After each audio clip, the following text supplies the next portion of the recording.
say that was just a coincidence.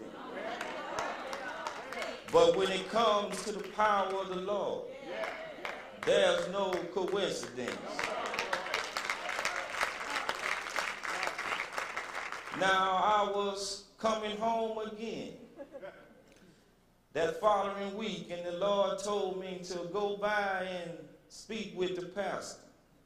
Now, there's two ways that I could get home. I could take Collins up to Southern and hit Matlock, or I could take Collins to Green Oaks and hit Matlock. Either way, I could get home. But I very suddenly took Green Oaks.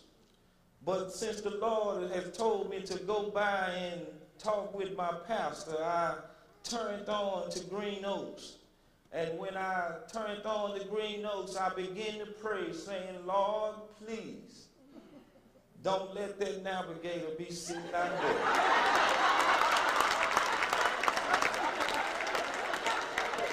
But sure enough, he was sitting out there, and I was looking over towards the church before I could even see the church.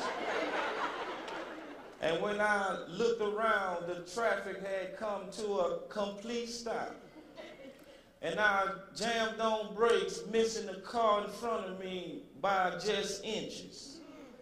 That's why when I pray, I thank the Lord for bringing me through seen and unseen things. But when I was sitting there, I said, I'll talk to him another time. But I turned on the Matlock, and the Spirit led me to turn into the parking lot anyway. I got out of my truck. I had my head down. I was walking real slow. Heart was beating like a runaway slave. And God bless, when I pulled the church door, the door just swung open. I didn't even have to buzz to get in. But I came in and I told the reception that I needed to speak with the pastor, and she went and got the pastor's secretary. And she came and asked me, did I have an appointment to speak with him? And I told her no, and I broke the run. But she told me, wait a minute. Let me go see if he's busy right now. Once again, I got on the horn. I say, Lord, please, let that man be busy right now. And the Lord answered my prayer, because he had someone in his office, and he had Reverend Sneeze and another gentleman waiting to see him. But I had made it out to the hallway, and she stopped me again, and she asked me, do the pastor know what you want to talk to him about? And I responded by saying, no, unless the Lord tells him first. But then she looked at my face, and she noticed the fear.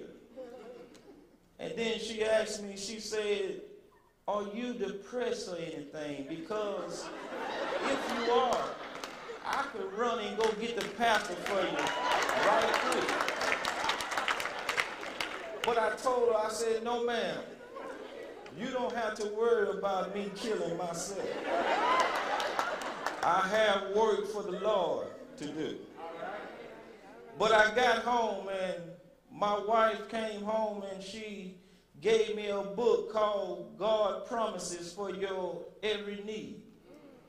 And I looked into the table of contents, and I found just what I needed to read on page 120, where I found these words: for God hath not given us the spirit of fear, but the power of love and a sound mind. 2 Timothy chapter 1, verse 7. And then I continue to read on in that book, and on the other side of the page it says, in God I put my trust. I would not be afraid of what man can do unto me. And then I turned the page, and there it was. Yea, though Cleveland walks through the valleys of the shadows of death, Cleveland will feel no evil. For thou art with Claiborne, thy rod and thy staff, they comfort Claiborne. Thou prepares a table before Claiborne in the presence of my enemies. Thou anointest my head with oil, my cup runneth over. Psalms 23, verse 4 and 5. And then the Lord took me to John 14 and 27, where it says, peace I leave with you. My peace I give unto you, not as the world giveth.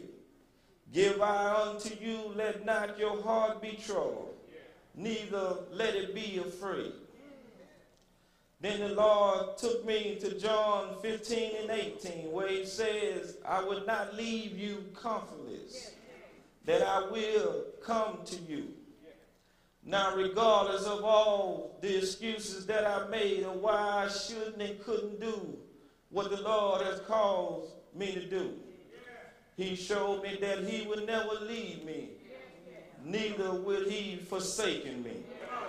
And just what he has done for others and for me, he will do the same thing for you. You know, I'm reminded when I accepted my calling, a few days later, I called my dad. And I told my daddy that the Lord has called me to preach. My daddy told me, praise the Lord. And I told him, Daddy, you don't understand. I don't know how to preach. I don't know what to say. And most of all, I am scared to death.